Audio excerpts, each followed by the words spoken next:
Сәлеметсіздер ме, құрметті көпшілік. Сіздермен бүгін тағы бір кезекті кездесуімді бастағым келіп отыр. Оның себебі, міне келген өзіміздің наурыз айы, көктем келгеніне, наурыздың жақындағанына да санаулы күндер қалды. Осы наурыз мерекесі жайлы біз бала күнімізден барлықтарымыз білеміз.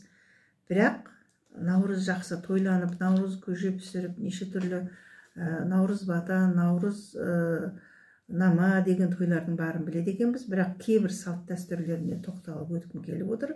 Сіздермен бөліскім келіп отыр. Қысқаша айтатын болсам, наурыз нама деген сөз, наурыз тойы деген сөз екен. Шығыс елінің бүкіл халықтық мейрамы, яғни ұлыстың ұлы күні. Наурыз бұған дейін мыңдаған жылдар бұрын шығыс халықтарында жыл басы мерекесі ретінде тойланып, ерекше күн ретінде аталып өтетін болған. Наурыз шығыс елдер үшін бірліктің, татулықтың, еңбектің, көктемнің, ізгіліктің, бақыттың мерекесі болып саналады. Бұл күні жақсы тілек тілеу, құттықтау, кешірім жасау, табысу сияқты адамгершілік қасиеттер көрініс тауып, кейінгі ұрпақтар сондай жақсы өнегеден үлгі алады. Наурыздың айрықша тәлім тәрбиелік, үлгі өнегелік, сән салтанаттық, мәрт жомарттық, қадір қасиеттік нышан белгілері мен таным ұғымдарының үлгі түрлері өте көп. Оның бәрі әр адамды жоғары саналылыққа, әдептілікке, өнегелілікке, бауырмалдыққа, көрегенділікке, ізеттік пен мейірім шапағатқа баурайды. Наурызды әр халықтың асыға күтетінінде осыдан болса керек. Осы ұлы күнге байланысты халықтың әдет ғұрыптары мен жоралары, салт дәстүрлері бар. Мысалы, бір наурызға байланысты бірнеше атау бар екен. Наурыздың, яғни Самарқанның көк тасы, наурыз жұмбақ, наурыз жыры, наурыз көже, наурыз көк, наурыз мұхаррам, наурыз мерекесі, наурыз нама, наурыз саумалық, наурыз төл, наурыз тілек, наурызша, наурыз шешік деген осындай атаулар бар екен. Мысалы, біздің Ахмет Байтұрсынов атамыз айтып кеткен екен. Сәлем бердік, жас наурыз жылдың басы, жұрттың күткен мінекей ықыласы, көжесін қып күйбеңдеп бағын асып, басын асып, бермек әркім барынша қонағасы. Келгенінің құттықтап бірін-бірі, қуанышта көрісіп кәрі жасы. Көңілі түгіл адамның сен келген соң, Самарқанның елжіреп тұр көк тасы делінген екен. Бұл бекерден бекер айтылмайтын болу керек. Наурызда наурыз тілек туралы білеміз. Наурыз көжеінде, наурыз саумалық, мысалы, наурыз көк, наурыз төл, бәрі түсінікті деп ойлаймын. Наурызда туған малдың төл деген наурыз төл дейді екен. Мысалы, наурыз күні өмірге келген сәбиге наурызбай, наурызгүл деп ат қояды екен. Бұндай дәстүрлеріміз көп екен. Мысалы, наурыз күні әр елді үйді Қыдыр ата аралайды деп сенген екен. Бақыт сыйлайды, бата береді, оны өлеңмен былай айтады екен. Саумалық, саумалық, наурызымның көк құсы ұйқыдан көзін ашты ма? Саумалық, саумалық, Самарқанның көк тасы жібідіме көрдің бе? Саумалық, саумалық, ескі жыл кетіп жаңа жыл келді, ескі жыл есіркей кеп, жаңа жыл жарылқай келді деп, бір ескі ыдысты сындырып, жамандық кетсін деп ырым жасайды екен. Бұл ақпараттың бәрі сол өткен жолға айтылған осындай салт дәстүрге байланысты алынған кітабымның авторы Сейіт Кенжеахметұлының кейінгі шыққан кітабынан алынып отыр. наурыз айы туралы естідік, наурыз көжені білеміз, наурыз жыры, наурыз бата деп жаңа айтып өттім. Соның ішінде мен көп естімеген дәстүрлерге тоқталайын. Олдың бірі наурыз мұхарам, яғни тыйым. Ол не деген сөз? Араб тілінде тыйым салынған деген сөз екен мұхарам. Ертеде шығыс елдері наурызды мұхарам деп атаған. Оның мәнісі осы қасиетті айда табиғатты ластауға, тәртіпсіздікке, ұрлыққа, ғайбат сөзге, ішімдікке, тағы басқа жағымсыз істерге тыйым салынған. Демек, мұсылман елінде наурыз әдептілік, адамгершілік, пәктік сияқты асыл қасиеттерді дарытатын, дамытатын, ұлықтайтын күн есебінде ерекшеленген. Наурыз пәктік, адалдық күні. Себебі қателік кешіріледі деген, көңіл кірі өшіріледі деген, жолсыздыққа тыйым болады, ақ тілек сыйың болады. Әр үйде береке болады, ойын сауық береке болады деп жазылған екен.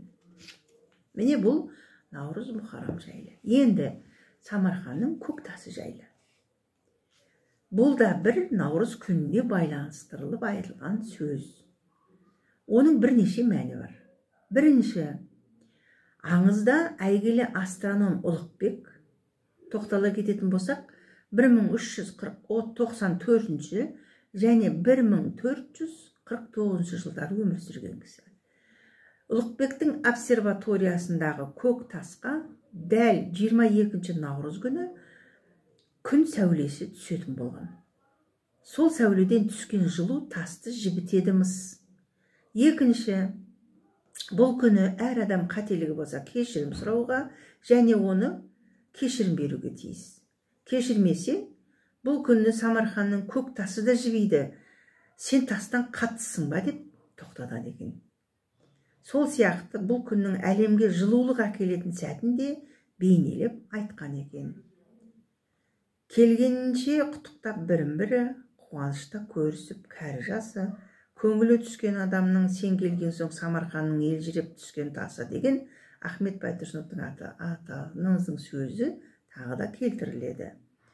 Үшінші, ертеде наурыз күнінде өз қатесін түсініп кешірім сұраған қылмыскерлер мен жазаға ұшырағандарға да кешірім жасалатын болған.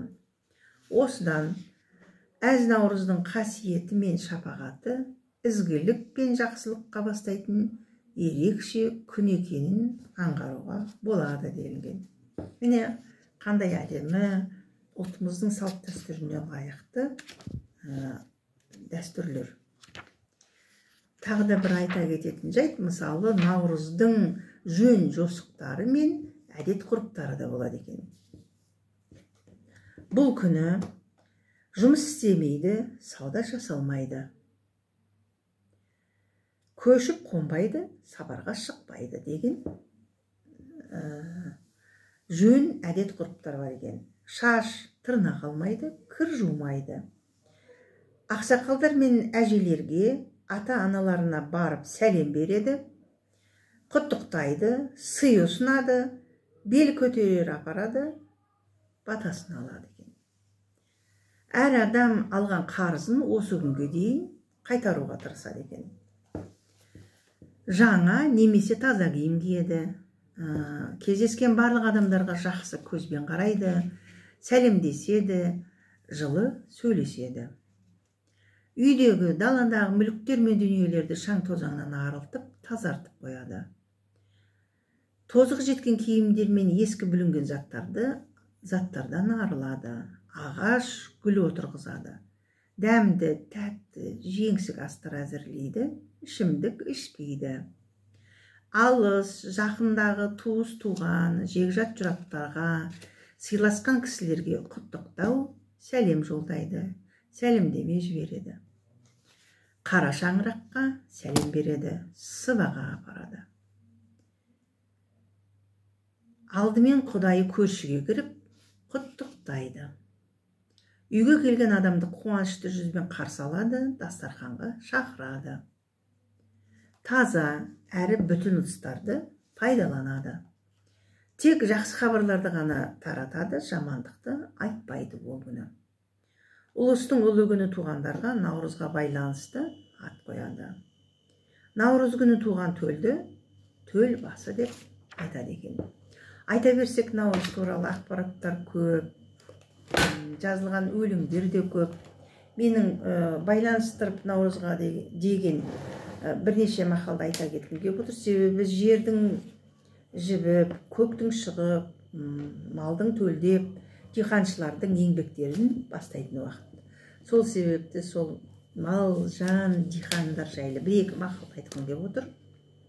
Біле жүрейік, ести жүрейік, жастарға айта жүрейік. Көктемеде жерге түскен бір дән, күздемеде мың дән болады. Диқан жердің анасындай сүйеді, жер диқанын баласындай сүйеді. Малшы елдің баласы құдық қазып ойнайды, егінші елдің баласы арық қазып ойнайды делінген. Егін ексең мол ек, толтыр қанар қабыңды, арық қазсаң кең қаз, қандырар бақша бағыңды. Жаңбыр жауса жер тоқ, егін ексе ел тоқ, бұлақ ақса көл тоқ, еңбек етсе ер тоқ. Жаз береген, күз алаған. Көктем мұрап, күз диқан. Жерге еткен жақсылық жерде қалмас. Атасы жер жырта білмегеннің баласы тұқым себе білмес деген. Міне қысқаша айтар болсам, наурызға байланысты мақал мәтелдер, салт дәстүрлердің кейбіреулерін сізге таныстырдым. Көріп біліп айта жүрейік. Себебі наурыз тойымызға санаулы күндер қалды. Жаңа жылымыз келе жатыр. Жаңа жылда барлықтарыңызға жаңа табыс тілеймін. Бірінші байлық дендеріңіз сау болсын. Туысқандарыңыз түгел, бауырларыңыз бүтін, үйлеріңіз ырыс береке, молшылыққа толы болсын. Сау саламатты болайық.